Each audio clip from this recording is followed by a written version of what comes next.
Hi, wishing you a very happy outing to all the Konyak people. Amni handi bishi gushi khoda ekta janai dia ase 1k pungjai dia gane support kuri na 1k pungjai dia gane bishi gushi pa ase. Sunlight bishi mari se chuku kholoi bi na pare aji mohan outing la nam de forefathers khan ki kuri poila mohan na bukha ge forefathers khan ki kuri na idu tahan idu ek krole se ground de do idu moi bishi interest lage do amni han bi du ge ekilo de saw de aro support kuri thakibi amni han bi to share kuri dibi subscribe kuri dibi aro likes comment kuri dibi de bye bye du video ke sok mandi kile sawo Awalnya mama isang wala kina betui puci am nyo be pu palan ke tui hum puca se hada ui nyo betui pu nyo mana kata ma pu ngawa yisin ok yang koi hada betui pu kata mana ca se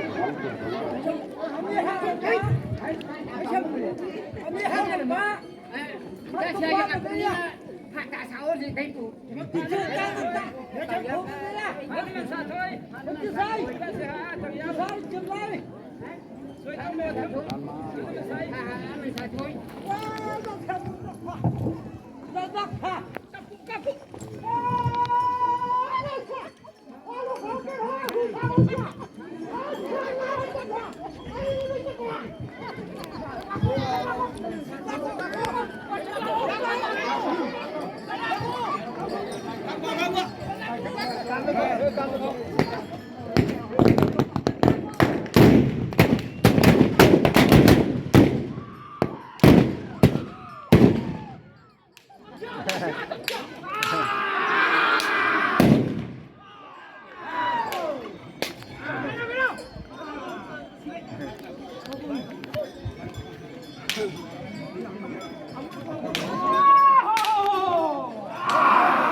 Thank you so much. Last tak saya dia kan nipsi kusi pase aro support kuri thaki bide. Bye bye.